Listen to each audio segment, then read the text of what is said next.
તે મિલે સમાજ સૌ કામે નિજ પદના. આ શ્રી મોક્ષમાર્ગ પ્રકાશક ગ્રંથ છે. વક્તાના સ્વરૂપની ચર્ચા પ્રથમ અધિકારના અંતર્ગત ચર્ચા ચાલે છે. વક્તાની વિશેષતાઓમાં જે આત્મશ્રદ્ધાની અને જૈન ધર્મનું શ્રદ્ધાની હોવું જોઈએ, વિદ્યાભ્યાસી અને બુદ્ધિના પ્રયોગમાં કુશળતા હોવી જોઈએ. 2 પોઈન્ટ પછી ત્રીજા પોઈન્ટનું વિશેષ વ્યાખ્યાન કર્યું. ત્રીજું બિંદુ, ત્રીજી વિશેષતા એ છે કે વળી સમ્યક જ્ઞાન વડે સર્વ પ્રકારના વ્યવહાર નિશ્ચયાદિરૂપ વ્યાખ્યાનનો અભિપ્રાય જે પીછાનતો હોય, મૂળ શબ્દ કહ્યું કે વ્યવહાર નહીં અને નિશ્ચય નહીંનો અભિપ્રાય જે પીછાનતો હોય, જેને અભિપ્રાય ખબર હોય કે વ્યવહાર નહીંનો અભિપ્રાય શું છે અને નિશ્ચય નહીંનો અભિપ્રાય શું છે. વ્યવહાર નહીં, બે વસ્તુઓના ભાવોને અને પરભાવને અને બહારના કારણને ભેળવીને કથન કરે છે. એ મૂળ કહે ને, તો એ રીતે કથન કરે છે અને એક ખંડમાં ભેદ કરીને કથન કરે છે. અને એ વ્યવહાર લઈને એ પ્રમાણે કથન કરવાનું શું પ્રયોજન છે એનો અભિપ્રાય વક્તાને ખબર હોવો જોઈએ. મૂળ વાત એ છે કે વ્યવહારને જ્યારે બે વસ્તુને મિલાવીને કથન કરે છે તો મિલાન રૂપ થઈ નથી જતું, એમ નથી, એનો તો ખ્યાલ હોવો જોઈએ. પણ ત્યાં એવું નથી, એવું પણ નથી. ખ્યાલ આવે કે નહીં? આત્મા અને શરીર બંને સંયોગ રૂપે નથી એમ નથી, પણ બંનેને એક કરીને કહે છે તો બંને એક થઈ જાય એમ પણ નથી. મૂળ કહેવાનો આશય એ છે. તો પછી શું કામ કહે છે? તો પછી કહેવાનું શું પ્રયોજન છે?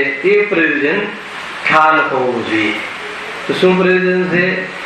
કે એ રીતે આત્મા પોતાના પૂર્વકૃત કર્મથી એ શરીરને ધારણ કરવાનું અવસ્થા થઈ છે. એ અવસ્થાનો નિષેધ નથી, એ સંયોગનો નિષેધ નથી, એ સંયોગી ભાવનો નિષેધ નથી, પરંતુ તે તાત્કાલિક છે, તે અશુદ્ધતારૂપ છે, દૃષ્ટિ કરવા લાયક નથી, વસ્તુનો સ્વભાવ નથી. એ નક્કી કરાવવા માટે વ્યવહાર નહીં અને એ પ્રમાણેની પ્રરૂપણા કરે છે. કે જે પણ વ્યવહાર નહીં પ્રરૂપણા હોય એ દૃષ્ટિ કરવા લાયક નથી. એ વ્યવહાર નહીંનું સમ્યક પ્રયોજન છે. મૂળ એ છે. એથી આપણને વ્યવહાર નહીંનો લાભ થયો, ખબર પડી. એ એમ કહે છે. ઘણી કાલે વ્યવહાર નહીંથી પણ ચર્ચા આપણે કરી હતી. મૂળ પ્રયોજન એ છે કે એવી સિચ્યુએશનો છે, એકેન્દ્રિયને ધારણ આત્મા કરે છે, સંઘની પંચેન્દ્રિય પણ શરીરને આત્મા ધારણ કરે છે. ધારણ બિલકુલ કરતો જ નથી, એ અસત્ય છે. પર્યાય અપેક્ષાએ પણ એમ નથી, ધારણ કરે છે એટલે વિષય બન્યો છે. પરંતુ એ વ્યવહારનો વિષય છે એમ કહીને એમ કહેવા માંગે છે અહીંયા વિદ્વાન પંડિત એમ કહેવા માંગે છે કે વ્યવહારનો જે વિષય છે એ દ્રષ્ટિ કરવાને લાયક નથી. એ રીતે એને એ પર્યાયની દૃષ્ટિ છોડવા લાયક છે. કેમ કે એ પરમાર્થ સ્વરૂપ નથી. એ રીતે વ્યવહાર નહીં એ પર્યાય દૃષ્ટિ છોડાવવાના અર્થે ઉપયોગી છે. એને નિશ્ચય નહીં, સ્વરૂપને આશ્રય કરવાનો બોધ કરાવે છે. બે વસ્તુ સમજો કયું પ્રયોજન છે. નિશ્ચયનો શું વિષય છે કે એ જે વસ્તુ જેવી છે એવી કહેવી, અર્થાત એવો બોધ કરાવો કે જેનો આશ્રય કરવો. વ્યવહારને પણ પર્યાય દૃષ્ટિ છોડાવે છે, એટલે દ્રવ્ય દૃષ્ટિના પુરુષાર્થ કરવાનું પ્રયોજન છે. અને નિશ્ચયનો વિષય તો સીધો પુરુષાર્થ કરવાનું આશ્રયભૂત પદાર્થ કયો છે એનો બોધ કરાવે છે. જો એવા કથન આવે ને કે આત્મામાં રાગ નથી, આત્મા પ્રમદ પણ નથી, આત્મા અપ્રમદ પણ નથી. પ્રમદ અપ્રમદ દશાઓ છે કે નહીં? છે. એ વખતે આત્મા પ્રમદ પણ નથી, અપ્રમદ પણ નથી, ગુણભેદ રૂપે સર્વથા નથી, સર્વથા ગુણભેદ રૂપ નથી. અને ગુણભેદ તો છે પણ ગુણ ભેદરૂપ થઈ જતો નથી. આત્મા એ અનેક રૂપ એ રીતે વિખરાઈ જતો નથી. હે આત્મામાં રાગ નથી, દ્વેષ નથી. બધા જ સર્વ પદાર્થો નું જ્ઞાન આત્મા જાણે પીને બેઠું હોય એવું આત્માનું સ્વરૂપ છે, કહે છે કે નહીં? તો એ રીતે આત્માનો જે નિશ્ચય છે અર્થાત તો જે સ્વરૂપ છે કે આત્માની એવી વિશેષતા છે, અનાદિકાળથી અનેક સંયોગો ધારણ કર્યા પણ સંયોગનો સ્વરૂપનો અભાવ છે. સંયોગનો નિષેધ નથી, સંયોગનો સ્વભાવમાં નિષેધ છે. રાગાદી પર્યાયો થઈ પરંતુ આત્મા એ રૂપે થતો નથી, સ્વરૂપે પ્રમાણે થતું નથી. એ રીતે નિશ્ચયનું જે કથન છે એ જે આત્માની જે એવો સ્વભાવ છે, જે ત્રિકાળ સ્વભાવ છે, જે આશ્રય કરવા લાયક છે, એ વિશેષતાથી દ્રવ્યને જોવા જેવું છે એનો બોધ કરાવે છે. અને વ્યવહારની જે રીતે જોવા જેવો નથી એનો બોધ કરાવે છે. પણ વસ્તુ બંને છે. આત્મા શુદ્ધ ત્રિકાળ શુદ્ધ છે અને વર્તમાનમાં અશુદ્ધતા ને અલ્પતા પણ છે. અશુદ્ધતા ને અલ્પતા અર્થાત તો સંયોગીપણું એ બધું જે વિષય બનાવે છે, જે જ્ઞાન વિષય બનાવે છે એ વ્યવહારને છે. અને જે પૂર્ણતા અને જે અશુદ્ધતા રહિત જે ધ્રુવતા એ જે પદાર્થની અર્થાત તો આત્માની વિશેષતા જે જ્ઞાન વિષય બનાવે છે એ નિશ્ચયને છે. તો નિશ્ચયનો જે વિષય છે એને તો આશ્રય કરી અને આત્મામાં લીન થવા જેવું છે, અને વ્યવહારને જે વિષય બતાવે છે એને તો દૃષ્ટિમાં ત્યાગી અને આત્મદૃષ્ટિ કરવા જેવું છે. બંનેનું પ્રયોજન તો મુખ્ય આ છે. બંનેનો વિષય અલગ હોવા છતાં પ્રયોજન તો વસ્તુ સ્વરૂપનું સ્પષ્ટ કરવાનું છે. બંનેનો વિષય અલગ અલગ છે પણ વસ્તુ સ્વરૂપ સ્પષ્ટ કરવાનું, વસ્તુ સ્વરૂપ સ્પષ્ટ કરવાનું પ્રયોજન કોઈ વક્તા ન બતાવે હે ને તો કહે છે કે એ સાચો વક્તા નથી. એ વક્તા પોતાનો પણ ગુરુ કરે છે અને અન્ય જીવોના બુરામાં પણ નિમિત્ત બને છે. ગજબનું છે. માનો કઈ રીતે? માનો નિશ્ચયથી આત્માનું પ્રવૃત્ત ના કરે કોઈ વિદ્વાન. માની લો કે આત્મા કેવું છે? આત્મા જળની ક્રિયા કરતું નથી, સમજ્યું? આત્મા પરનું કરતું નથી, આત્મામાં રાગ નથી, આત્મામાં આહાર નથી, હે ને? એટલે ખાવાની પીવાની ક્રિયાઓ અને બહારની ક્રિયાઓમાં શું ઉલਝવું, સમજો? એના શું વિવેક કરવો? જેમ ચાલે તેમ ચાલવા દો. નિશ્ચયની પ્રરૂપણા કરે અને અભિપ્રાય સ્વચ્છંદ પોષણ કરવાનું હોય તો કહે છે કે એ વક્તા યથાર્થ નથી. પ્રરૂપણા તો નિશ્ચય નહીં કરે પરંતુ અભિપ્રાયમાં શું છે? સ્વચ્છંદતા પોષવાની વાત છે. તો કહે છે કે એ બરાબર યથાર્થ ઉપદેશ નથી. એ રીતે વ્યવહારમાં પણ પૂજા પાઠ દયા દાન વ્રત આદિ એટલી કસાયની મનતા હોય તો એટલી કસાયની મનતા હોય તો શું થાય? તો આત્માને પામવાનો અવસર આવે છે. જુઓ એટલે કસાયની મનતા કરવી જોઈએ એ ઉપાદેય પણ બતાવી દે, એને પુણ્યની રુચિ કરાવી દે, પક્ષ લાવી દે. પુણ્ય છે, સત્ય છે, એ પાછું વાત તો સત્ય છે પણ પક્ષ રૂપ સત્ય નથી. ઉપાદેય બુદ્ધિ લાવી દે તો સત્ય નથી. વાત તો સત્ય છે. પૂજા પાઠ આદિ દયા દાન વ્રત આદિ એવી જેની ભૂમિકા બને છે એ કસાયની મનતામાં જીવ આત્મા સમજવાની તૈયારીનો અવસર છે. પરંતુ કસાયની મનતાથી આત્મા સમજાય છે અને કસાયની મનતાથી આત્માની ઉપલબ્ધિ થાય છે એમ તમને તમારી માન્યતામાં પકડાવી દે તો કહે છે કે યથાર્થ નથી. બધી જ વસ્તુ છે પણ એનું જે પ્રયોજન છે, એનું પ્રયોજન કેટલે સુધી છે, એનું પ્રયોજન શું છે? પ્રયોજન એટલે કે કોઈ શુભભાવ કરાવવાનું પ્રયોજન થોડી છે જીનવાણીને. પાપથી બચવું અને શુભમાં રહેવું એ માત્ર શુદ્ધમાં જવાના ઉદ્દેશ માટે છે. એ સિવાય કોઈ બીજી કોઈ વસ્તુ બતાવે તો કહે છે કે યથાર્થ નથી. ક્રિયાઓ બધી એની એઝ ઇટ ઇઝ પણ જે પ્રયોજન પર બહુ ભાર આપ્યો છે અહીંયા. નિશ્ચય નહીં ને વ્યવહાર નહીં બંનેના કથનો જીનવાણીમાં છે, વાંચે છે પણ પ્રયોજન અલગ અલગ કાઢે છે. એટલે પ્રયોજન જે અલગ અલગ કાઢે છે એ એનાથી જે પ્રયોજન જે એનું પ્રયોજન નથી એવું પ્રયોજન બતાવે છે. એટલે કહે છે કે તને તારું પૂરું થશે અને બીજાનું પણ કલ્યાણ થતું અટકવામાં નિમિત્ત બનશે. મુખ્ય રૂપે આ નિમિત્ત પ્રધાન કથન છે. જો વાંચીએ છે શું કહે છે? વળી સમ્યક જ્ઞાન વડે સર્વ પ્રકારના વ્યવહાર નિશ્ચયાદિરૂપ વ્યાખ્યાનનો અભિપ્રાય જે પીછાનતો હોય એટલે એ વ્યવહાર નિશ્ચય આદિ વ્યાખ્યાન એટલે કથનનો જે અભિપ્રાય ખ્યાલમાં હોય અને જેને ખ્યાલમાં ન હોય એની તો શું દશા થાય? એ ઉલટું ગ્રહણ કરે, અને ખ્યાલ ન હોય તો બરાબર લગાવે. માની લો કે કથન તો કેવા હોઈ શકે, એમ હોઈ શકે કે દેવ શાસ્ત્ર ગુરુની જે શ્રદ્ધા કરે છે એને સમ્યક દર્શન થાય છે. આવું કથન હવે જીનવાણીમાં આવ્યું તો ત્યાં કયું કારણ કાર્ય છે એનું બોધ કરાવવું જોઈએ કે ભાઈ નિમિત્ત કારણની એ ચર્ચા છે. ત્યાં ઉપાદાન કારણની મુખ્યતાથી કથન નથી. એટલે ઉપાદાનથી થતું નથી એમ નહીં, નિમિત્તથી થાય છે એમ નહીં, પણ દેવશાસ્ત્ર ગુરુ એ જે કહેલો માર્ગ છે એ સ્વયં સમજી પુરુષાર્થ કરીને એ માર્ગે ચાલે તો આત્મકલ્યાણ થાય છે. આ કથનનો પૂરો ભાવ આમ છે. એને કથનનો પૂરો અર્થ આમ છે. એટલે દેવશાસ્ત્ર ગુરુની શ્રદ્ધા કરે. હવે દેવશાસ્ત્ર ગુરુની શ્રદ્ધામાં પછી શું લેશે? આ સાચા દેવ છે, એમને આટલા ગુણ છે, એમને અનંત ચતુષ્ટય પ્રગટ્યા છે, તો અમને બરાબર ખબર છે, વિતરાગી છે. તો એ શ્રદ્ધાની વાત અહીંયા નથી. અને ગજબની વસ્તુ છે, આત્માની શ્રદ્ધાનું નામ સમ્યક દર્શન, એ પણ વ્યવહાર કથન છે. શ્રદ્ધાનું શુદ્ધ પરિણમન એ નિશ્ચય સમ્યક દર્શન છે.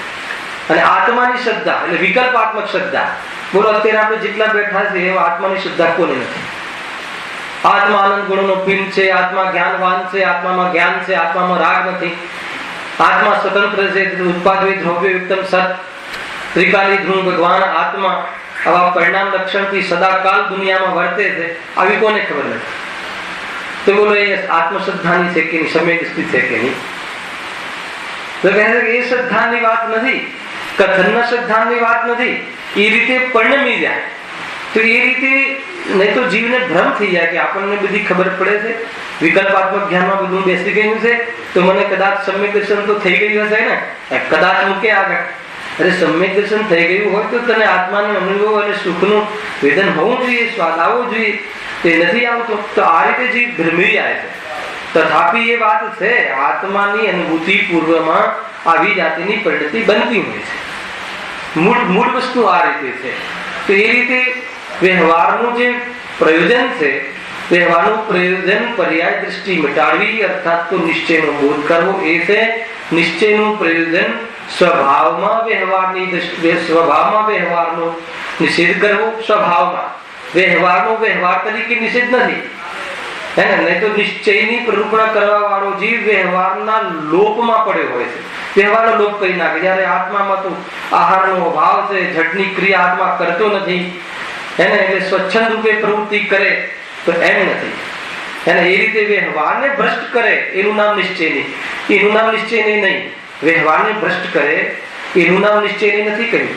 નિશ્ચય નય દ્વારા વસ્તુના સ્વરૂપની શ્રદ્ધા દ્રઢ કરાવે કે ભાઈ તને રાગ આવી જાય તો પણ આત્મા અને રાગને સંબંધ નથી, એ શ્રદ્ધા દ્રઢ કરાવે. તને માની લો કે શુભ ભાવ આવી જાય, રાત્રિ ભોજનના ત્યાગ કરવાનો ભાવ આવી જાય તો પણ કસાયની મનતા રૂપ સ્વભાવ છે, આત્માનો સ્વભાવ નથી. એ રીતે તને આત્માના સ્વભાવનો જ મહિમા આવે, એ રાગનો મહિમા ન આવે. એટલે નિશ્ચયનું પ્રરૂપણ થાય. ખ્યાલ આવે કે નહીં? એટલા માટે એમ નથી કે રાત્રિમાં પછી ગમે એમ ખાવા લાગવું ને એના માટે નિશ્ચયની પ્રરૂપણા નથી. નિશ્ચયની પ્રરૂપણાથી, નિશ્ચયના નિરૂપણથી, નિશ્ચયના વિષયને બતાવવાથી કોઈ જીવ માની લો કે વ્યવહારને ભ્રષ્ટ કરે તો એને અર્થાત વ્યવહારના ભ્રષ્ટ કરવાનું પ્રયોજન રાખે એવી દ્રષ્ટિથી બતાવે. શું જડની ક્રિયામાં પડ્યા છો, અને આત્મા કઈ જડની ક્રિયા કરે છે, આત્માને જડ બે ભિન્ન છે. તો એમ નથી, જડની ક્રિયાનો મહિમા આવી જાય તો પછી એને બતાવે કે ભાઈ આત્મા જડની ક્રિયા કરતો નથી. સમજી લીધું? સ્વચ્છતા પોષણ માટે નહીં. એટલે ઘણી વાર એવું બનતું હોય છે કે નિશ્ચયનો તાવ કહેવાય, નિશ્ચયનું જ્ઞાન પણ ના કહેવાય. નિશ્ચયનો પક્ષ આવી ગયો. નિશ્ચયનો પક્ષ પણ મિથ્યાત્વ છે. નય પક્ષ મિથ્યાત્વ છે. નિશ્ચય નય પણ નિષ્પક્ષ કરે, વ્યવહાર નય પણ નિષ્પક્ષ કરે તો એ નય સમ્યક છે. ખ્યાલ આવ્યો કે નહીં? બંને નિષ્પક્ષ છે. નિશ્ચય ને કોઈ એ નયનો પક્ષ નથી લેવાનો, એની વસ્તુની શ્રદ્ધા દ્રઢ થાય તો વ્યવહારને નો વિષય છે એમાં ઉપાદેય બુદ્ધિ તૂટી જાય અને એનો ક્રમશઃ પરિણામમાં અભાવ થતો જાય અને પૂર્ણ નિશ્ચય પ્રગટ થઈ જાય. એવી જાતિની પ્રક્રિયા છે. એને અલગ સમન્વય છે. આ બંને નયનો આ તે સમન્વય છે. એટલે બંનેથી આત્માનુભૂતિ થાય છે એમ નહીં, એકે નયથી આત્માનુભૂતિ થતી નથી.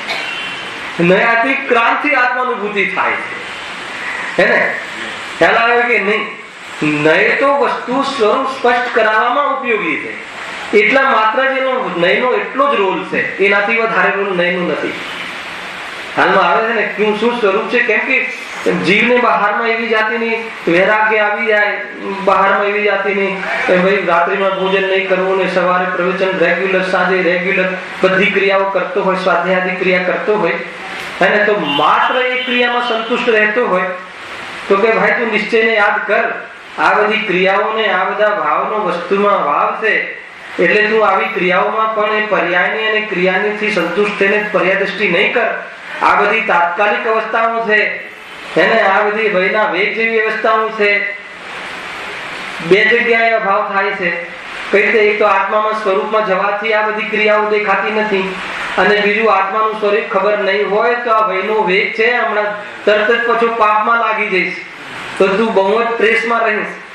કેમ કે પેલું એને માની લીધું છે ને કે નહીં, આમ રહેવું ને આમ રહેવું ને આમ રહેવું, અને આત્માનો તો કઈ ખબર જ નથી, અને એ બધી ક્રિયાઓ એકરૂપ નથી. તરત જ ભાવ ઉતરતો હોય છે, વળી ઉતરતો હોય એટલે ટ્રેસમાં આવી જાય છે, જીવ ડિપ્રેસ થઈ જાય છે કે મારો ધર્મ ચૂકી ગયો. એ રીતે કેમ કે જે ધર્મ નથી એને ધર્મ માની બેઠો છે.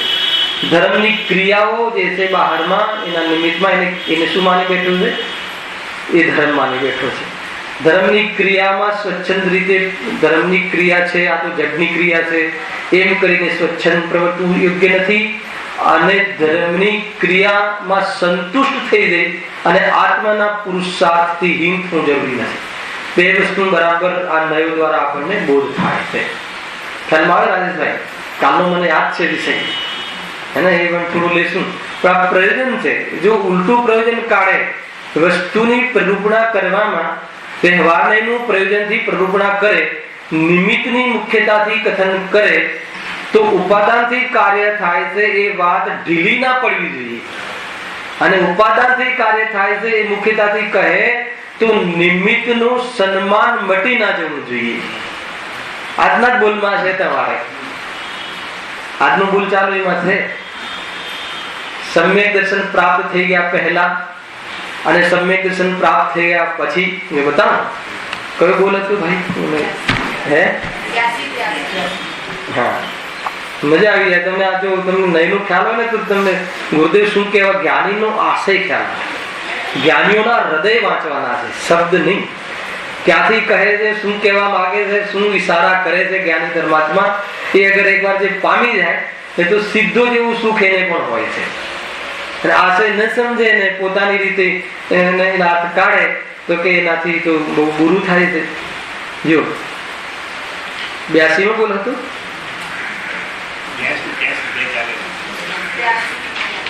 હા, મને 85 બોલ મારા મેં વાંચેલો જયારે ચાલતું હતું ત્યારે. જો મારામાં 30 નંબર પેજ છે 85. શુદ્ધ દ્રવ્ય પર દ્રષ્ટિ દેતા સમ્યક દર્શન અને સમ્યક જ્ઞાન પ્રગટે. બરાબર, પ્યોર નિશ્ચયની વાત છે ને. આ કયા નહીં કયા શુદ્ધ નહીં વાત છે. કાલે નહીં સમજાવ્યા હતા ને. એક દેશ શુદ્ધ નિશ્ચય નહીં, સાક્ષાત શુદ્ધ નિશ્ચય નહીં, અને પરમ શુદ્ધ નિશ્ચય નહીં. આ કયા શુદ્ધ નિશ્ચયની વાત છે? આમ એમ બી આવે કે શુદ્ધ નહીં જોવામાં આવે તો આત્માની દૃષ્ટિ કરતા સમ્યક દર્શન એટલે આત્માનું સુખ હે ને, અને આત્માની સ્થિરતા પ્રગટ થાય છે. એક દેશ શુદ્ધ નિશ્ચય નહીં છે. એ રીતે છે. જો તે ન પ્રગટે ત્યાં સુધી કન્ડિશન આપી, તે ન પ્રગટે ત્યાં સુધી અને પછી પણ દેહશાસ્ત્ર ગુરુનો મહિમા સ્વાધ્યાય આદિ સાધન હોય છે. તત્વ વ્યવહારનું કથન છે અને બહુ ઊંચી વાત લખી છે. અને એ પછી શું કહેવા માંગે છે એ પણ ગુરુદેવ ઇન્ડિકેશન કરે છે. આ શું કહ્યું કે એ ન પ્રગટે એના પહેલા જ્યાં આ વાત સમજાવવામાં આવે ત્યાં જીવ જોવા મળે છે, અને પ્રગટી ગયા પછી પૂર્ણતા ના થાય ત્યાં સુધી દેહશાસ્ત્ર ગુરુ અને સ્વાધ્યાય સાધનમાં જોવા મળે છે. બીજે ક્યાં જોવા મળે કે આટલો રાગ એને હોય છે, હે ને? મતલબ કે અહીંયા જોવા મળે છે એ કયા નહીં ચર્ચા થઈ ગઈ? અશુદ્ધ નહીં, અશુદ્ધ નિશ્ચય નહીં. આટલા રાગરૂપ પરિણમિત થાય છે, હે ને? નિશ્ચય કેમ રાજેશભાઈ? એ કેમ કે એની પરિણતિ છે, જેની પરિણતિ છે એની કહેવી એમ નામ નિશ્ચય. પાંચ ભાવ આત્માના સ્વતત્વ છે કે ખાલી પરિણામિક ભાવ સ્વતત્વ છે? પાંચ ભાવના પાઠ ભણ્યા છે ને? પરિણામિક ભાવ, ઔષમિક ભાવ, ઔદયિક ભાવ, ક્ષૌષમિક ભાવ, ક્ષાયિક ભાવ, પાંચ ભાવ છે ને? એ પાંચ ભાવ આત્માના સ્વતત્વ છે એમ કહ્યું કે પરિણામિક ભાવ સ્વતત્વ છે, બાકીના પરતત્વ છે એમ કહ્યું? બધા સ્વતત્વ કહ્યા. તો આ કયા લયનું કથન છે? રાગાદી જે છે આત્માનું સ્વતત્વ છે, અર્થાત તો આત્મા રાગી છે. આત્મા રાગરૂપ પરિણમિત થાય છે. રાગરૂપ પરિણમિત પત્ની નથી કરાવતી, અર્થાત રાગરૂપ પરિણમિત મકાન નથી કરાવતું, મકાનનો રાગ હોય તો એને એ સ્વયં પરિણમિત થાય છે. અને એ કયા એની ચર્ચા છે? નિશ્ચય. કેમ કે એ પરિણતિ તે દ્રવ્યથી અભિન્ન છે, એ રૂપે દ્રવ્ય જ પરિણમે છે. પણ કેવું છે પરિણમન? અશુદ્ધ છે. એટલે અશુદ્ધ નિશ્ચય નહીં, અને જ્ઞાનના અંશનો વિષય છે એટલે નહીં થઈ ગયું. તો એનાથી શું બોધ લેવો? નિમિત્ત પરથી દ્રષ્ટિ હટે છે. તો આ બોલો નિમિત્તની પ્રધાનતાથી કથન છે અને નિમિત્ત પર દ્રષ્ટિ હટે છે. આત્મામાં જોવા ન મળે તો ક્યાં જોવા મળે? હે ને? દેવ શાસ્ત્ર ગુરુના શ્રેણીમાં જોવા મળે એટલે આટલો રાગ રૂપે તો જ્ઞાની પણ પરિણમે છે. અને એટલા રાગથી જ્ઞાની પણ બચી શકતું નથી. પછી તર્ક લખ્યું છે, તર્ક શુદ્ધ નું કથન. જો બાકી કઈને ગૌણ કર્યું. એક માં નહીં, એક શબ્દ નહીં રત્નથી જડિત છે જીનવાણી. તમને પકડમાં આવું છે. બાકી જે જેમાં હોય તેમાંથી તે આવે. આ કયા નું કથન? શુદ્ધ નું કથન છે. દેહ શાસ્ત્ર ગુરુમાંથી વિતરાગતા ન આવે, જે જેમાંથી આવે એમાંથી જ આવે. એને વિતરાગતા તો આત્મામાંથી જ આવે. સાધન કયા સાધનની વાત છે? પેલું પહેલા કયું સાધન બતાવ્યું? નિમિત્ત સાધન બતાવ્યું. હે ને? નિમિત્ત કારણ એટલે શું? એમાંથી એ ન આવે તો પછી શું કામ જાય છે? મુનિરાજ શું કામ જાય છે? કે એટલા રાગથી બચાતું નથી. હે ને? એટલા રાગથી બચાતું નથી. આટલો રાગ હોય છે એ પણ ટાળવા જેવો છે. વળી તરત જ નિશ્ચય એનો આશ્રય તો કથનમાં એ વખતે જ આશ્રય હોય છે કે જેમાં જે હોય એ આવે, એમાંથી નથી આવતું એટલે એ પરિણતિનો મહિમા નથી આવતો અને એ વખતે જ આત્મામાં રહેવાનો પુરુષાર્થ ચાલુ થઈ જાય છે. આ જ્ઞાની કેવી રમત રમતા હોય છે એમના કથનોથી ખ્યાલ આવે જ્ઞાનીઓનો હૃદયનો આશય શું છે એ પકડમાં આવવું જોઈએ. અને આપણે એકાંત કરી લઈએ છીએ કે નહીં, આમાંથી મતલબ કે પહેલું શુદ્ધ દ્રવ્ય પર દ્રષ્ટિ વાળું ભૂલી જઈએ. તમે લખ્યું જ છે કે સ્વાધ્યાયાદિ સાધન. ભાઈ સ્વાધ્યાયાદિ સાધન કહ્યું છે નિમિત્ત સાધન છે, એ પરમાર્થ સાધન નથી. ખ્યાલ આવે છે કે નહીં? તે આવે છે ને કે પુણ્ય પરંપરા મોક્ષનું કારણ છે. બસ લાગી ગયો. પરંપરા શબ્દ ના વાત છે. પુણ્ય પણ મોક્ષનું કારણ કહ્યું છે. ભાઈ એમાં સાક્ષાત્કાર નથી કર્યું. હે ને? શુદ્ધોપયોગ સાક્ષાત મોક્ષનું કારણ છે અને પુણ્ય ભાવ પરંપરા મોક્ષનું કારણ છે. એટલે મોક્ષના બે કારણ છે. એમ છે? જેને પુણ્યથી જવું હોય પુણ્યથી જાય અને જેને શુદ્ધોપયોગથી જવું હોય શુદ્ધોપયોગથી જાય. હે ને? જે પૈસાથી ખરીદીને પણ ધર્મ થાય અને પૈસાને છોડીને પણ થાય. તમારી પાસે કઈ યોગ્યતા છે? બોલો. એને આ તમને લાગે સ્થૂળમાં બહુ ચાલે છે.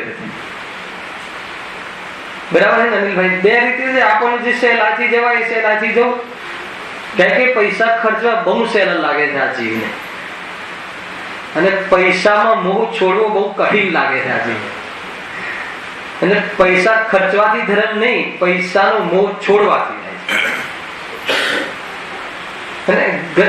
ગજબની વસ્તુ છે. એક તમે નિશ્ચય વ્યવહારના કથન સમજશો ને તો એમ લાગે કે નહીં ત્યાં બધું બેલેન્સ છે. પુણ્યથી પરંપરા મોક્ષનું કારણ એટલે શું? જ્યારે જીવને આત્માનુભૂતિ થશે ત્યારે પૂર્વમાં શુભ ભાવ જશે. નિયમ કોઈ એમ કે ભાઈ હે ને મતલબ કે રસોઈ કરતા કરતા કેવલ જ્ઞાન પ્રગટ થઈ જશે અથવા શુદ્ધ ઉપયોગ થઈ જશે, એમ 3 કાળમાં નહીં બને. શાસ્ત્ર વાંચતા વાંચતા થઈ જશે એટલી વિશુદ્ધિ પણ નહીં, એના દેશના લબ્ધિરૂપ વિશુદ્ધિ. સમજો? જ્યારે આત્માનુભૂતિ થશે દેશના લબ્ધિ, પ્રાયોગિક લબ્ધિ, કરણ લબ્ધિ જેવી વિશુદ્ધિ સ્વભાવ છે, જે એવી વિશુદ્ધિ છે કે ઘાતી કર્મનો રસ સત્તામાં હીન કરી નાખે. ઉદયમાં આવે તો પણ પરિણામ જોડાવાનું પરિણામ ન થાય એવી જાતિની જે વિશુદ્ધિ થઈ જાય પૂર્વમાં, ત્યારે એનો એ શુભનો પણ અભાવ થાય ને શુદ્ધાત્મા અનુભૂતિ શુદ્ધ ઉપયોગ થાય, એનું નામ પરંપરા. હાલમાં આવે ને, એમ નહીં કે એનાથી થાય છે એમ નથી કેવું. હા, જ્યારે આત્માનો અનુભવ થશે ત્યારે પૂર્વમાં શુભ ભાવ જ હશે. એક નિયમ, અશુભમાંથી શુભમાં નહીં જવાય. શુભ હશે, શુભનો અભાવ કરીને શુદ્ધમાં જવાશે. અશુભમાંથી સીધો શુદ્ધમાં જતો નથી. અશુભનો અભાવ થઈ શુભમાં આવે છે અને શુભનો અભાવ થઈ અને શુદ્ધમાં આવે. આ નિયમ છે, ક્રમ છે, ક્રમભંગ નથી. એનો અર્થ એમ પણ નથી કે શુભથી શુદ્ધ થાય છે. જો એનો ક્રમ એમ માનશું કે શુભથી શુદ્ધ થાય છે તો અશુભથી શુભ થાય છે એમ માનવાનો વારો આવી જશે. એટલે એમ પણ નથી. ઘણા લોજિક છે. હવે શુભ પૂર્વમાં શુભ હોય છે એનો અર્થ એ થઈ ગયો કે કોઈ બી વેપાર કરતા કરતા અમે વેપાર કરતા કરતા ભેદ જ્ઞાન કરીશું, એના પિક્ચર જોતા જોતા ભેદ જ્ઞાન કરીશું. અરે એટલી કસાયની તીવ્રતામાં એને આત્માની અનુભૂતિ ન થાય. વેપાર કરવાના કાળમાં વેપારથી વિરક્ત થઈ જવાનું વિશુદ્ધિ આવે અને એ વિશુદ્ધિનો અભાવ થઈને આત્માની રોચકતા ખ્યાલ આવે તો એનો અભાવ થઈને આત્માનુભૂતિ થાય. ખ્યાલમાં આવે છે. એટલે પૂર્વમાં શાસ્ત્ર સ્વાધ્યાય જેટલી સ્થૂળ વિશુદ્ધિની પણ જરૂર નથી અને એ પણ કામમાં નથી આવતી. એવી વિશુદ્ધિ, દેશના લબ્ધિરૂપ વિશુદ્ધિ કે જે દેશના કહી, આ તો ભગવાનની દેશના સાંભળીએ એની ઉપલબ્ધિ એટલે દેશના લબ્ધિ, એ પ્રમાણે તમારી પ્રવૃત્તિ કેવી થઈ જાય, એની વિશુદ્ધિ વિશેષ વધે. અને એ વિશુદ્ધિ એવી વધે કે જેના નિમિત્તમાં ઘાતી કર્મનો રસ દેવાનો અનુભાગ છે એ સત્તામાં જ હીન થઈ જાય. એટલે જે ઉદયમાં આવે, ઉદયમાં તો આવવાનું જ છે, પણ મન ઉદયમાં આવે તો પરિણામ હવે લાગે નહીં, હે ને. પરિણામ હવે એમાં ઉપયોગ તમારી એટલી વિશુદ્ધિ થઈ ગઈ છે કે ઉદયમાં આવે તો પણ જોડાવાનું એમાં વિશેષ વર્તવાનું પરિણામ ત્યાં લાગતું નથી. અને એ જે કસાયની મનતાનો પણ અભાવ થઈ અને શુદ્ધાત્માનો વૃત્તિ શુદ્ધ ઉપયોગ થાય છે. એનું નામ પરંપરા મોક્ષનું કારણ કહ્યું છે. ખ્યાલ આવે કે નહીં? બીજું કે હર અંતર મુહૂર્તમાં મુનિરાજ શુભમાં આવે છે. હર અંતર મુહૂર્તમાં તો એ શુભમાં આવે એમની કસાય કેટલી મર્યાદિત હોય છે. તીવ્ર કસાય નથી હોતી કે એટલી તીવ્ર કસાયમાંથી હર અંતર મુહૂર્તમાં આત્માનો સ્વાદ આવે એવો પુરુષાર્થ સંભવતો નથી. એટલે મુનિરાજને જો પૂર્વનું જે છઠ્ઠા અનુષ્ઠાન રૂપ અંતર મુહૂર્ત આવે છે એ શુભ ભાવ જ હોય છે અને એમાં એનું નિવૃત્ત થઈ અને આત્માનુભૂતિ કરે છે. એટલે પણ પરંપરા મોક્ષનું કારણ કહેવાય છે. પણ વાસ્તવમાં મોક્ષનું કારણ કોણ છે? શુદ્ધોપયોગ. તો એ રીતે લેવાનું. ઘણી બધી ચર્ચાઓ છે હે ને. મતલબ કે જેમ કે એમ કહે ને કે ભાઈ એક ક્રમ છે. આ બધું જ્ઞાતાના અભિપ્રાય પર છે. કેવી રીતે એને શું પ્રલોભના કરીને ક્યાંથી જીવને છોડાવવો છે. જેમ કે ગુરુદેવ એમ હંમેશા કહે ઘણી વાર કે આત્મા ધન કમાઈ શકતો નથી, રૂપિયા કમાઈ શકતો નથી. તો બસ શું કહે કે આત્મા મમતા કમાય છે. કોઈ દિવસ સપને બી આ રીતનો એંગલ નહીં વિચાર કરે હોય, હે ને. આત્મા કોઈ દિવસ પૈસા કમાય? લક્ષ્મી અને અધિકાર વધતા શું વધ્યું? શું વધ્યું નહીં ભાઈ? લક્ષ્મી વધી, અધિકાર વધ્યો કે મમતા વધી? તો લક્ષ્મી વધી એ વાત પર તો કે તો તારા હાથની વાત જ નથી. તારામાં તે અશુદ્ધ ઉપાદાનથી મમતા વધારી છે. લક્ષ્મીને ધન આદિ જે બહારમાં આવ્યું છે એ તો પૂર્વના પુણ્યના ઉદયમાં આવ્યું છે. આત્મા પૈસા કમાઈ શકતો નથી. આત્મા પૈસા કમાવાનું અભિમાન અર્થાત તો મમતા કરે છે. એટલે આત્મા નિશ્ચયથી મમતા કરે છે, હે ને. અને બહારની જડ ક્રિયાનો તો વ્યવહારથી કરે છે એમ કહેવામાં આવ્યું. હવે કેમ વ્યવહારથી કહેવામાં આવ્યું? કે જડની ક્રિયા થઈ છે અને આત્માનો યોગ એનો ઉપયોગ લાગ્યો છે એટલે આત્મા પર આરોપ આપવામાં આવ્યો. પણ કોઈ ક્રિયા વ્યવહાર નથી. પરંતુ એ વખતે વાસ્તવમાં આત્માએ શું કર્યું? પર્યાયથી જોયું તો આત્માએ રાગ કર્યો, મમતા કરી, અભિમાન કર્યું, સંસાર વધાર્યો, ચાર ગતિમાં રખડવાના પરિણામ વધાર્યા, એની પુષ્ટિ કરી. આત્માએ આ કર્યું. ગુરુદેવ એમ કહેવા માંગે. પછી થોડું કહે કે ભાઈ આત્માએ પછી આત્માની સામે જોઈને કહે કે આત્માએ ખરેખર શું કર્યું? જો કઈ રીતે નિશ્ચય વ્યવહાર બદલાય છે.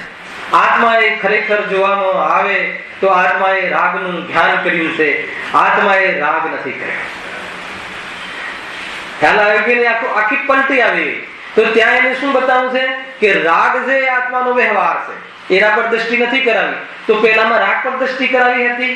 તો કે નહીં, પહેલા રાગનું દોષનું જ્ઞાન કરાવવું, બોધ કરાવવો હતો અને નિમિત્ત પરથી દ્રષ્ટિ હટાવી હતી. આવી ગયું ને? નિમિત્ત પરથી દ્રષ્ટિ હટાવી હતી અને આપણી જે કમજોરી અને એ રાગનો બોધ કરાવવો હતો કે દોષ છે. પછી શું કરાયું કે જ્ઞાનનો બોધ કરાયો, અર્થાત રાગનો તું સ્વામી નથી, આ રાગ તો જો તારામાં થયું છે તે કર્યું છે પણ જતો રહે છે. ક્યાં રહે છે? એકરૂપ નથી, દુઃખનું કારણ છે, એને પરલક્ષથી થાય છે, એને એનું ફળ પણ પૂતગલમાં આવે છે. સ્વયં અજ્ઞાન રૂપ રાગ છે, સ્વયં જાણતો નથી અને રાગમાં તું રહે ત્યાં સુધી તું આત્માને જાણતો નથી. એટલે રાગ તું નથી. તો તું કોણ છે કે આ જેવું જાણ્યું એવું તું જ્ઞાન છે. તું રાગનું જ્ઞાન કરવા વાળો છે. એટલે નિશ્ચય તું કોણ છું? રાગનું જ્ઞાન કરવા વાળો છું, રાગ નથી. અરે કહે છે કે રાગનું જ્ઞાન કરવું, અરે તું તો સ્વયં જ્ઞાનનું જ્ઞાન છે. અરે અર્થાત તો આત્મામાંથી જ્ઞાન આવે છે. ખ્યાલ આવે છે ને? આત્મામાંથી જ્ઞાન આવે છે એટલે નિશ્ચયથી તું તો જ્ઞાન સ્વભાવી છે. રાગને જાણવું એ પણ તારું કર્તવ્ય રૂપ નથી, જણાય છે એ રીતે આગળ. પછી ઓર આગળ લઈ જશે ઘણી બહુ, મતલબ કયા સ્ટેપ બાય સ્ટેપ શું છોડાવવું છે સામેવાળી સભાને, શું થઈ ગયું છે, કયો રોગ છે, એના આધાર ઉપર નિરૂપણ વક્તા કરતો. એ ક્યાંથી પૂછે છે વ્યક્તિ, એ બહુ મહત્વની વાત છે. અને બધી જ વિવક્ષાઓ કહી દેવામાં આવે કે જેની જ્યાં જે રોગ હોય એમાં ફિટ કરી દે. તો પછી કહે કે ભાઈ જ્ઞાન તો કરવાનું ને આખિરકાર. અરે કહે છે કે જ્ઞાન કરવું પડે એવો તું જ્ઞાયક નથી. જ્ઞાન કરવું એ કહેવું એ તો વ્યવહાર છે, સદભુત વ્યવહાર છે. ખરેખર આત્મા તો જ્ઞાયક સ્વરૂપ છે, એમાં આવી અનંતી જ્ઞાનની પર્યાયો પીને બેઠું છે. ખ્યાલ કે નહીં કે જેમાંથી એક ક્રમમાંથી જ્ઞાનની પર્યાય આવ્યા રાખે, તારા દ્રવ્યમાં તારી એક પર્યાયને પણ કાંઈ કરવું પડે એવું સ્વરૂપ નથી. એટલે વાસ્તવમાં આત્મા નિશ્ચય છે, અર્થાત તો આત્મા આશ્રયરૂપ છે. ખ્યાલમાં આવે છે કે નહીં? રાગની પરિણતિને ઘડીમાં નિશ્ચય કહે, ઘડીમાં સ્વાનુભૂતિની નિશ્ચય કહે, ઘડીને વ્યવહાર કહે. નિયમસારમાં શું કહે? આત્માની અનુભૂતિ. જો એક લેબલ સમજી લેવું કે વ્યવહાર ને કોને કહેવાય કે જે દ્રષ્ટિનો વિષય નથી એનો બોધ કરાવે એ ન વ્યવહાર, અને જે દ્રષ્ટિનો બોધ કરાવે, દ્રષ્ટિમાં લેવા લાયક છે એનો બોધ કરાવે એનું નામ નિશ્ચય. બીજું જે પર્યાય પરથી દ્રષ્ટિ હટાવવાનું બોધ કરાવે એનું નામ પર્યાય. બીજું જે આત્માના સામર્થ્યનો પરિચય કરાવીને દ્રવ્યમાં લીન કરવાનો પુરુષાર્થ કરાવે એનું નામ નિશ્ચય. હવે અનેક પ્રકારે એના જે મૂળ છે એ રીતે છે. એને કહે કે ભાઈ આત્મામાં રાગ, જ્યારે જડની ક્રિયા વ્યવહાર કહી દીધી અને રાગની ક્રિયાને નિશ્ચય કહી દીધી. કે જડની ક્રિયા તો આત્મા કરી જ ના શકે અને રાગ તો કરે આત્મા. અને પછી કે રાગની ક્રિયા, રાગથી પૃથક આત્માને જાણીને આત્માનુભૂતિ આત્મા કરે છે, સ્વાનુભૂતિ. તો સ્વાનુભૂતિ વાસ્તવમાં પરમાર્થ છે, પર્યાયનો પરમાર્થ છે, પર્યાયનો નિશ્ચય છે, અને રાગ આદિ જે છે આ પર્યાયનો વ્યવહાર છે. પછી કે આત્માનુભૂતિ તો નિશ્ચય છે ને, એટલે કે આત્માનુભૂતિ એ આશ્રયભૂત નથી, પર્યાયની દ્રષ્ટિ કરવાથી પર્યાય આવતી નથી. ગમે તેવી કેવલ જ્ઞાનની મોટી પર્યાય હોય કે ગમે તેવી સ્વાનુભૂતિની પર્યાય હોય તો કે ક્યાંથી આવે છે?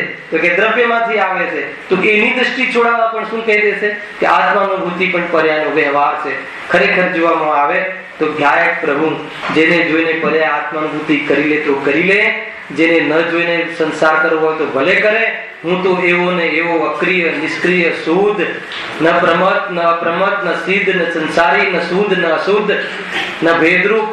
ખ્યાલ આવે છે કે નહીં? એવો શુદ્ધ ત્રિકાલી ધ્રુવ વિદ્વાન આત્મા, ન પર્યાયથી પ્રભાવિત, ન પરથી પ્રભાવિત, ન ભેદથી પ્રભાવિત, અને એવો કાયમ ત્રિકાલી ધ્રુવ, કાયમી છે. અને ધ્રુવ અને કાયમ રહેવું, હર પર્યાયમાં વ્યાપક, ત્રણેય કાળની પર્યાયમાં એવું ને એવું રહેવા વાળો વ્યાપક. ખ્યાલ આવે કે નહીં? એવું મારું સ્વરૂપ છે. તો એ મૂળ છે, એને જોવાથી પર્યાયના ક્રમમાં અનુભૂતિ આવે, એને પણ જ્ઞાની જાણે છે. આટલી મોટી વાત છે નયોમાં. એને આજે અલગ રીતે એનું પ્રયોગના કરીને બતાવ્યું કે શું એનું પ્રયોજન છે.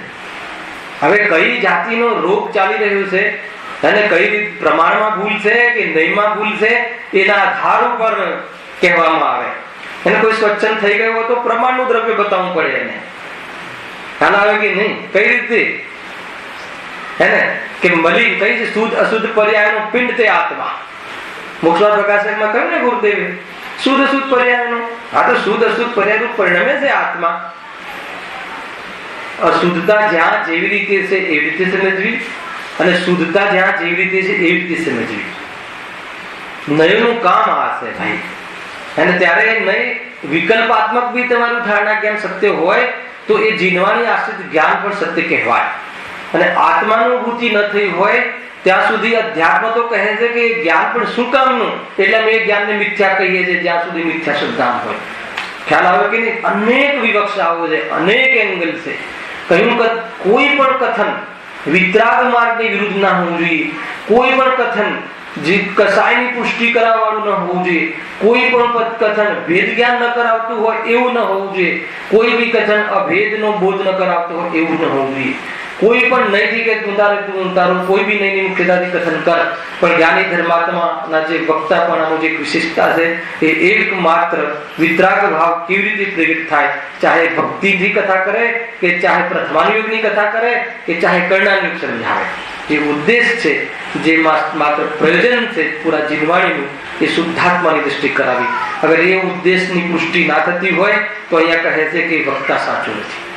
વક્તાના સ્વરૂપની ચર્ચા ચાલે એ રીતે છે. જરા પણ ઢીલાસની વાત નહીં અહીંયા.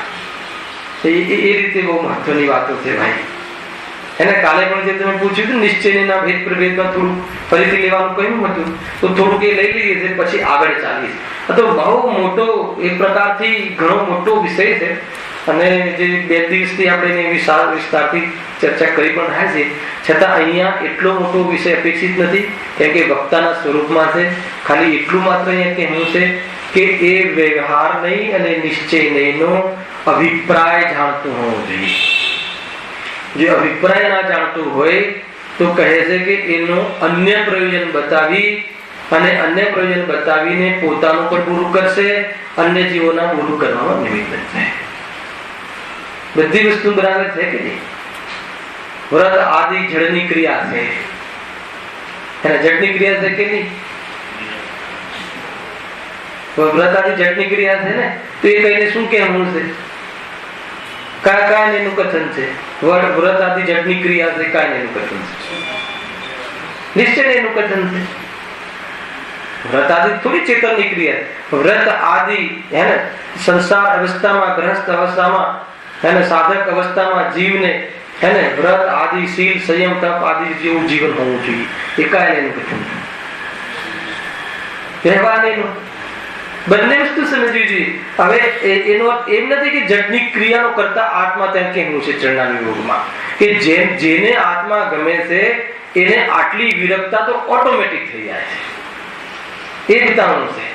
અને કોઈ કહે કે જો આ ક્રિયા કરીને સંતુષ્ટ થઈ જવું, જો વ્રત આદિની ક્રિયા કહી છે ને, મહાવ્રતીઓને પણ હોય છે ને, એટલે મુનિપદ કહ્યું છે ને, તો કહે છે કે એટલે મુનિપદ નથી કહ્યું, મુનિપદ વાળા જીવોને આવી પરિણતિ હોય છે. તું એકાંતે એને તું ગ્રહણ કરી અને એને ધર્મ માની જડની ક્રિયા અને વ્રત આદિમાં સંતુષ્ટ થઈ જઈશ, અને આ જડની ક્રિયા અને રાગ આત્મામાં નથી, અને આત્મામાં અનંત ગુણ અર્થાત તો અનંત વૈભવ વિતરાગતાથી ભરેલો ચૈતન્ય પૂર્ણ છે, એની તને ખબર નથી, તો કહે છે કે વ્યવહારના પક્ષથી તું થોડા કોઈ 2-4 ઘર તું સ્વર્ગમાં તો જતો રહીશ, પરંતુ નિરંતર આકુળતાને પ્રાપ્ત થઈશ. ખ્યાલ આવે છે ને? વ્યવહારાભાસથી મિથ્યા દૃષ્ટિ ક્યાં જાય? સ્વર્ગમાં જાય. નિશ્ચયાભાસથી મિથ્યા દૃષ્ટિ ક્યાં જાય? નરકમાં જાય. એ ગજબ છે. ખ્યાલ આવે કે નિશ્ચયાભાસી મિથ્યા દૃષ્ટિ હોય પાપોમાં પ્રવર્તે છે. વ્યવહારાભાસી મિથ્યા દૃષ્ટિ આત્માની કદર નહીં કરી અને બસ પુણ્યમાં રાખે છે. ગજબની વસ્તુ છે ભાઈ. જીવ ક્યાંય ને ક્યાંય અટવાયેલો હોય, કોઈને કોઈ આભાસમાં નયનનું યથાર્થ સ્વરૂપને સમજતા જીનવાણીના માધ્યમથી પોતાની મનોગત કલ્પના પ્રમાણે અર્થો કાઢી હે ને, અને અન્ય અર્થ કાઢી અન્ય પ્રયોજન બતાવી અને કલ્યાણને રોકે છે, પોતાના મુક્તિ માર્ગને રોકે છે, એમ અહીંયા કહે છે. જો કાલે વાત બતાવી હતી કે નિશ્ચયની ના ભેદ આમાં લખ્યું પણ છે, લીટી એમ લખી છે જો વ્યવહાર નિશ્ચય આદિરૂપ વ્યાખ્યાનોનો સર્વ પ્રકારના વ્યવહાર નિશ્ચય આદિરૂપ. સર્વ પ્રકારના નિશ્ચય વ્યવહાર આદિમાં શું કહે છે કે અનેક પ્રકાર છે નિશ્ચયના વ્યવહારના કાલે આપણે જોયા હતા, એ તમને ખ્યાલમાં પણ બોધ પણ થયો હતો. નિશ્ચયમાં તમને એમ હતું કે થોડું મેં ફરીથી સમજાવ્યું. તો સર્વ પ્રકારના નિશ્ચય, તો નિશ્ચય એક પ્રકારનો હોય કે અનેક પ્રકારના? નિશ્ચય તો એક જ પ્રકારનો હોય, એકની જ વાત કરે એને નિશ્ચય કહેવાય છે. ખ્યાલ આવ્યો કે નહીં? તો કહે છે કે એકની વાત કરવા છતાં એકની અનેક રીતે વાત કરી શકાય છે. ખ્યાલમાં આવ્યો? તો એકની અનેક રીતે કઈ રીતે વાત કરી શકાય છે કે અશુદ્ધ નિશ્ચય નહીં, એકદેશ શુદ્ધ નિશ્ચય નહીં, સાક્ષાત શુદ્ધ નિશ્ચય નહીં, અને શુદ્ધ નહીં, પરમ શુદ્ધ નિશ્ચય નહીં. તો અશુદ્ધ નિશ્ચયને શું કહે છે કે આત્મા રાગી છે. હમણાં કહ્યું તમને કે આત્મા રાગી છે, એની પરિણતિ એનાથી અભિન્ન છે, જેની પરિણતિ જેની છે એની કહેવી, એનું નામ નિશ્ચય. પરંતુ એ તાદાત્મ્ય રૂપ છે એટલે નિશ્ચય, અને અશુદ્ધ છે એટલે અશુદ્ધ નિશ્ચય.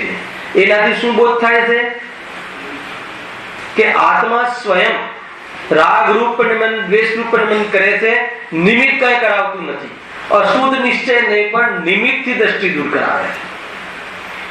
અને પછી કઈ રીતે આગળ વધે છે કે બીજી આ રાગ આદિ પરિણામ છે, સ્વરૂપમાં જોવામાં આવે છે, અને એનાથી પૃથક જ્યારે જ્ઞાન લક્ષણ દ્વારા કે આ તો લક્ષણ જુદું છે, આ લક્ષણ જુદું છે એમ નક્કી કરતા આત્માની રુચિ થાય છે.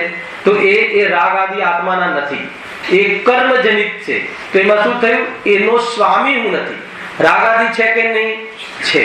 રાગ આદિ સ્વયંના અપરાધથી થયા છે કે નહીં? થયા છે. પરંતુ સ્વભાવ છે? નહીં. સ્વભાવમાં છે? નહીં. સ્વભાવ રીતે થાય છે? નહીં. સ્વભાવ પ્રગટ કરવામાં મદદ કરે છે? નહીં. શુભ રાગ મદદ કરે છે? નહીં. અબંધ સ્વરૂપ સ્વ પ્રગટ કરાવે છે કે નહીં? એટલા માટે હું નથી. છે બધું પણ હું નથી. આ એક દેશ શુદ્ધ નિશ્ચય નહીં, એક દેશ શુદ્ધતા પ્રગટ થઈ ગઈ, દ્રષ્ટિની શુદ્ધતા પ્રગટ થઈ ગઈ, આત્મદ્રષ્ટિ થઈ ગઈ, એના પરથી દ્રષ્ટિ છૂટી ગઈ. એક દેશ શુદ્ધ નિશ્ચય નહીં, એક દેશ શુદ્ધ નિશ્ચય નહીં. રાગાદિને કર્મજનિત કહે છે. કર્મના ઉદયથી સંયોગો પ્રાપ્ત થાય છે, એમાં લક્ષ કરવાથી રાગાદિ થાય છે.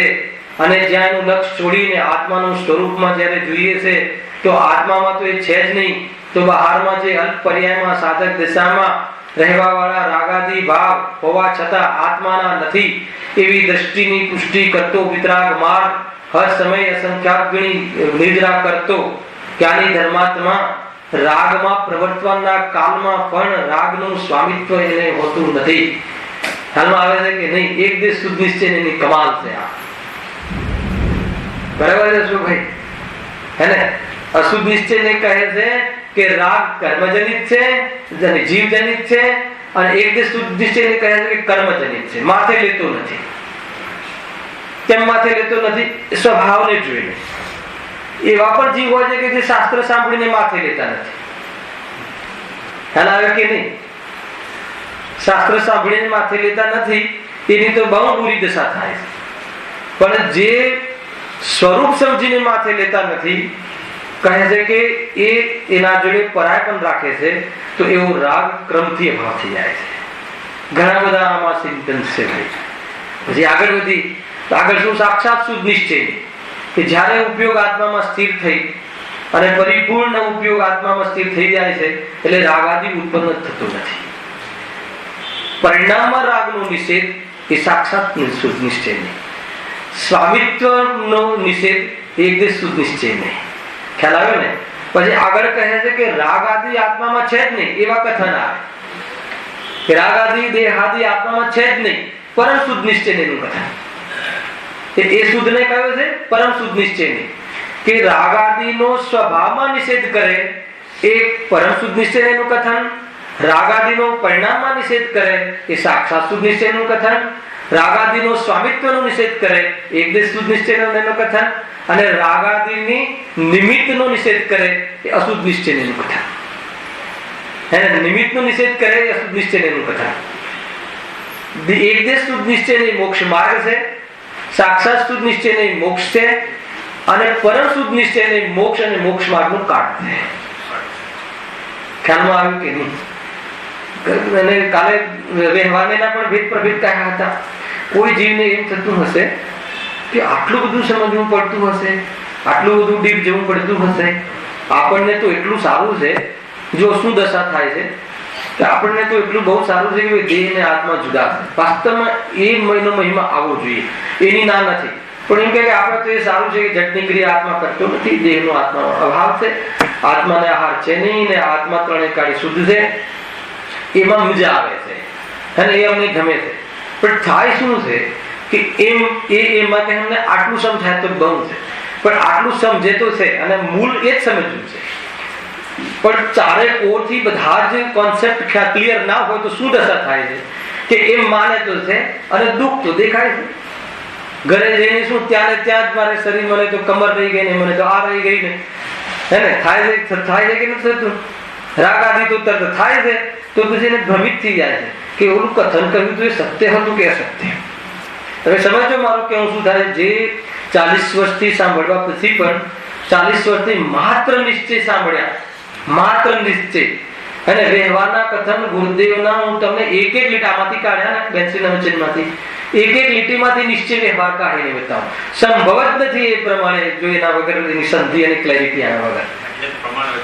હા, એટલે જ પ્રમાણ વચન છે. વચન પ્રમાણ ને એમનું જ્ઞાન પણ પ્રમાણ. ત્યારે આ વાતનો મેળ ખાય છે. બધી કોરથી તમારો દ્રષ્ટિકોણ ક્લિયર હોવો જોઈએ, નહીં તો આત્મા અને પ્રશ્ન થાય છે. અને જો તમે જો છોકરાઓ એક પ્રવચનમાં આવે ને તરત જ કહે છે એક બાજુ આત્મા તો તમે કહો છો અનાહારી છે અને ખાવાનો ભાવ તો આવે છે, એટલે એને ખ્યાલ નથી ખાવાની ક્રિયા શું, ખાવાનો ભાવ કઈ અવસ્થામાં આવે અને એની કયા નીતિનું કથન છે, એનો શું રોલ છે આત્મામાં, અને એ હોવા છતાં પણ શુદ્ધ કેમ છે આત્મા, એ આખું જે એનું બેલેન્સ છે એ બેલેન્સ બરાબર નથી હોતું. એટલે કાં તો શ્રદ્ધા છોડી દે છે, કાં તો સ્વચ્છંદ થઈ જાય છે, કાં તો હાંસીને પાત્ર બને છે, કાં તો એની મજાક કરે છે, અને સરવાળે તો એ પાપ બંધ કરે છે. આ રીતે થાય. મેં આના વિશે બહુ વિચાર કર્યો કે જીવ કે પ્રશ્ન તરત જ કરે છે. મુનિરાજ જેવા મુનિરાજ આત્મા અનાહારી છે તો પણ આહારમાં ઉતરે છે, તો શું રહસ્ય છે? આ બધું કેમ એની વસ્તુ ખ્યાલ ન આવે, કેમ કે એને આ પૂરી ખબર ના હોય તો જીવ દુઃખી થાય. તમે કોઈ રાગ આત્માનો તો છે નહીં, શરીર આત્માનો તો છે નહીં, અને કહે કે એટલું જ તમને બસ થઈ ગયું તો વળી રાગ તો આવે છે, વળી પાછું દુઃખી તો થાય છે, વળી પાછું બધું થાય તો છે.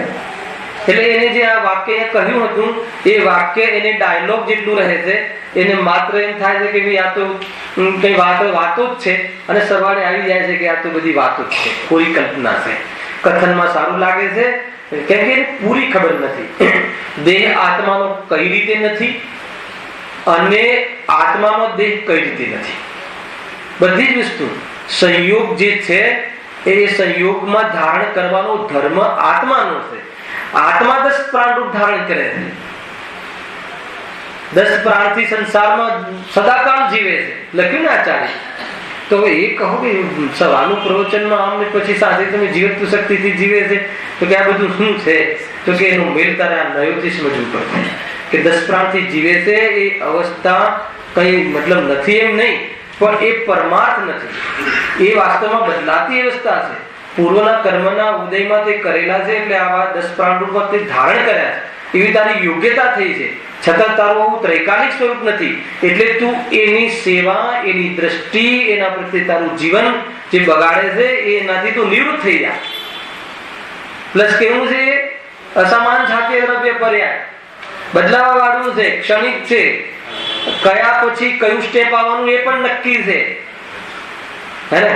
70 વર્ષ પછી કઈ ક્ષણમાં જવાનું નક્કી છે. બોલો, આપણે જાણીએ છીએ કે નથી જાણતા આપણું શરીર ક્યારે જવાનું છે? જાણીએ છીએ, બધા જાણીએ છીએ. આપણે કેટલું જાણવું જરૂરી છે સુખી થવા માટે ખબર છે? જે સમયે જવાનું છે એ જ સમય જવાનું છે, એટલું જ જાણવું જરૂરી છે. નહીં પણ એ સમય કયો, શું કામ છે, એ સમય કયો છે એ તો બતાવો.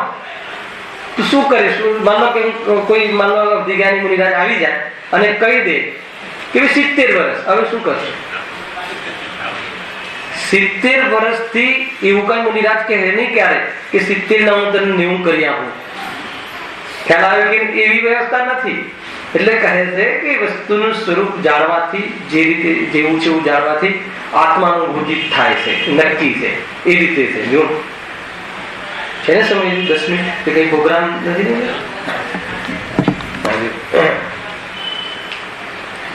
વળી સમ્યક જ્ઞાન વડે સર્વ પ્રકારના વ્યવહાર નિશ્ચયાદિરૂપ વ્યાખ્યાનનો અભિપ્રાય જે પીછાનતો હોય, કારણ કે જો એમ ન હોય તો કોઈ ઠેકાણે અન્ય પ્રયોજન પૂર્વક વ્યાખ્યાન હોય તેનું અન્ય પ્રયોજન પ્રગટ કરી વિપરીત પ્રવૃત્તિ કરાવે. આવ્યું ને આખું વાક્ય?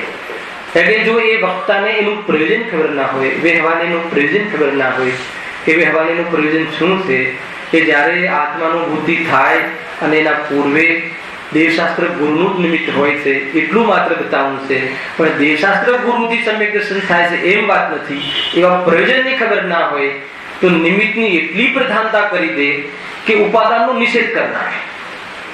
ખ્યાલ આવ્યો કે નહીં? દેવશાસ્ત્ર, અરે દેવશાસ્ત્ર ગુરુ કોણ ના કહે છે? એટલું દેવશાસ્ત્ર ગુરુનું સન્માન એમાં છે કે કાર્ય ઉપાદાનથી થાય છે.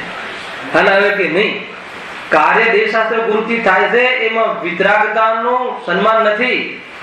એને એક આખો સિદ્ધાંત, એ જે સિદ્ધાંતના દ્વારા જે સિદ્ધ થયા, જે સિદ્ધાંતનો અનુભવ કરીને જે સિદ્ધ થયા અને જેમની વાણીમાં જે દ્રવ્યની સ્વતંત્રતા આવે, એમાં તમે એ નક્કી કરાવો કે દેવશાસ્ત્ર ગુરુથી થાય છે, તો કહે છે કે એમનો વિરોધમાં તમે પ્રરૂપ નથી. એટલે ક્યાં તો પછી ન કરવી. અરે ઘણી દેવશાસ્ત્ર ગુરુ અને 3 રતન છે. વિશ્વમાં કોઈ શરણ હોય તો એકમાત્ર એ જ શરણ છે, કેમ કે આવી વાત એમના સિવાય કોઈ બીજું બતાવે નહીં. પોતાના સ્વરૂપમાં જવાની જાગૃતિ અને ઉપાદાનમાં દ્રષ્ટિ કરાવવાનું કથન માત્ર વિતરાગીઓના જ હોય છે. તો એ લઈ જાય છે વાત ક્યાં કઈ બતાવે છે. તો એ રીતે તમારો જેટલો મહિમા જેટલો પ્રદર્શિત કરવો એટલો કરો, પણ એટલો ન કરો કે એમનાથી જ જાય છે. છેલ્લે એમનાથી જ જાય છે તો છેલ્લે પગ પકડવાની વાત આવી. પગ પકડવા પડે એનું નામ જૈન ધર્મ નથી. હિંતા દિનતાનો માર્ગ નથી આ. એને આ તો વીરતાનો માર્ગ છે. ભગવાનની સામે બેસીને ભગવાનને જોવાની તાકાત રાખવા વાળો માર્ગ છે. ભગવાનની સામે બેસીને એને જે વંદે વંદક ભાવનો અભાવ કરવાના પુરુષાર્થની વાત છે. હું ભગવાન એને કઈ ક્યાં નમવાનું ને વાત આવી. તો હવે આકાને એનું કથન છે. તો પછી તમે હવે નહીં, તમે કીધું હતું ને નમવાનું નહીં નમવાનું, તો એ રીતે ખ્યાલ આવવો જોઈએ. તરજી પકડી લે, એના અનુકૂળ હોય પકડી લે. અરે ભાઈ, સ્વરૂપ જયારે તું જોઈશ અને સ્વરૂપમાં રમીશ તો એમના જેવી અવસ્થા થઈ જશે. પછી તને આવો રાગ જ નહીં રહે નમવાનો, ત્યાં એ બતાવવાની વાત છે. તો દરેક જગ્યાએ કયું કથન શું કહેવા માંગે છે, અગર જો એની વાત એનો અભિપ્રાય મૂળમાં અભિપ્રાય લઈને છે. વ્યવહાર કથન વ્યવહારની રીતે થશે. જો એક તમને ઓર વાત બતાવું, આગળનો પોઈન્ટ પછી લેશું કે વ્યવહાર પાસે મિથ્યા દ્રષ્ટિ જીતુભાઈ અને વ્યવહાર નહીં, અર્થાત નિશ્ચયની સાથે જેને વ્યવહાર પ્રગટ થઈ ગયો છે એવું જ્ઞાની. તમે સમજો બરાબર મારે શું કહેવું. નિશ્ચયની સાથે, નિશ્ચય એટલે આત્માનુભૂતિ સાથે જેને આત્માનુભૂતિ થઈ છે અને એનો જે વ્યવહાર છે હે ને, અને વ્યવહારાભાસી મિથ્યા દૃષ્ટિનો જે વ્યવહાર છે, એ બંનેના વ્યવહારમાં તમને કઈ અંતર નહીં લાગે. ગુરુદેવ બી અષ્ટદ્રવ્યથી પૂજા કરતા હશે, આપણે બી અષ્ટદ્રવ્યથી પૂજા કરીએ છીએ, અને એવી ભક્તિ કરે, આપણા જ વચ્ચે બેસીને ભક્તિ કરાવતા હતા ને, એવી ભક્તિ કરાવે છે, આપણે બી કરીને કરાવીએ છીએ. તો બંનેનો વ્યવહાર તો સમાન લાગે છે, પણ એક વ્યવહાર પાસે મિથ્યા દ્રષ્ટિ અને એકનો વ્યવહાર ધર્મ. આટલું અંતર કેમ પકડમાં આવે છે કે નહીં? એક વ્યવહાર પાસે મિથ્યા દ્રષ્ટિ અને એક વ્યવહાર ધર્મ, એકનો વ્યવહાર ધર્મ. અંતર પડ્યું કે નહીં પડ્યું? શાના આધાર પર પડ્યું? સમજમાં આવે છે કે નહીં? કેમ કે પેલાને પ્રયોજન ખબર નથી કે આ વ્યવહારથી આનાથી ધર્મ થઈ જશે, ભગવાનની ભક્તિ કરવાથી ભગવાન રીઝી જશે, એમ પ્રયોજન છે. અને અમને એમ છે કે આટલી મારી કમજોરી છે, પણ કમજોરી છે એનો ભેદ કરવા છતાં પણ પ્રભુની પ્રસન્નતાથી ભક્તિ કરે છે. કે આટલી પ્રસન્નતા, એવું નહીં કે કમજોરી છે તો રોતા રોતા ભક્તિ કરવી, એમ નહીં. પ્રસન્નતાથી પ્રભુ તે મને આ માર્ગ બતાવ્યો, આ માર્ગ મને ગમી ગયો છે, એ જ પૃષ્ઠ કરે. ભગવાનની ભક્તિમાં પણ ભગવાનની ભક્તિ પૃષ્ઠ ના કરે. કેટલું અંતર છે બંનેના દ્રષ્ટિકોણમાં, બંનેના ચિંતનમાં, બંનેના અભિપ્રાયમાં, અને આસમાન જમીનનો ફેર છે. ક્રિયા એક, પરિણામ એક. ખ્યાલ આવે કે નહીં? ક્રિયા એક અને પરિણામ બી બંનેના ભાવ ભક્તિ ભાવથી પૂજવાના, પણ બંનેનો અભિપ્રાય જુદો, બંનેનું પ્રેઝન્ટ જુદું. ખ્યાલમાં આવે છે કે નહીં? અને ઘણી વાર વિચાર આવે કે ઘણી વાર તો વ્યવહાર પાસે મિથ્યા દ્રષ્ટિની ઉત્કૃષ્ટ ક્રિયાઓ જોવા મળે, અને જે વ્યવહાર ધર્મ હોય એની કદાચિત એટલી ક્રિયાઓમાં જોવા ના મળે. ક્યાં નક્કી કરશો? એટલે અભિપ્રાય મુખ્ય છે. કારણ કે એ જો અભિપ્રાય ના પીછાણતો હોય તો ક્યાંક અન્ય જગ્યાએ તમને કામે લગાવી દે, એને અર્થાત તો અન્ય પ્રવૃત્તિ કરાવી દે. અને જે સાંભળવાળા જીવો તો વક્તા કરતા બુદ્ધિહીન જ હોય છે. એ લખ્યું છે આગળ, હીન હોય છે એનો તો જ સમજવા આવે ને. ગુરુદેવ પાસે આપણે સમજવા કેમ જઈએ? એમનાથી આપણી બુદ્ધિહીન છે, આપણને ખબર પડતી નથી. અને એ જો એમનામાં જ ઢોલમોલ સ્થિતિ હોય તો આપણને આપણી તો શ્રદ્ધા પણ હોય તો આપણે તેથી લાગી જઈએ. એટલા માટે જે વક્તા કેવું હોવું જોઈએ કે નિશ્ચય અને વ્યવહારને એનું પ્રયોજન યથાર્થ ખ્યાલમાં હોવું જોઈએ. એ બહુ મુખ્ય પોઈન્ટ છે. એટલે આપણે આટલો વિસ્તાર એનો કર્યો. એના બાકીનું હવે ઓર બહુ સરસ વિષય આવવા વાળો છે કે બાકીના જે ગુણો જોવા મળે છતાં ઉચ્ચ સૂત્રભાષી હોય તો પણ એવા વક્તાથી દૂર રહેવું જોઈએ. એની ચર્ચા આપણે નેક્સ્ટ શનિ રવિવાર કરીશું. ઉચ્ચ સૂત્રભાષી એટલે અભિપ્રાયમાં જેની ભૂલ હોય, અને ક્ષમાના ગુણ હોય, મતલબ કે એકદમ નરમ દિલ હોય. યદ્યપિ એ પાત્રતા છે પણ માત્ર એટલું જ હોય. કોઈ પ્રશ્ન પૂછે તો ક્રોધ ન કરે, વારંવાર પૂછે તો પણ જવાબ આપે. પરંતુ ઉચ્ચ સૂત્રભાષી હોય, અભિપ્રાયમાં ભૂલ હોય તો એવા વક્તા પાસે પણ સાંભળવું યોગ્ય નથી. એવું ઘણી બધી વાતો આપણે ચર્ચા કરી. સહજાનંદ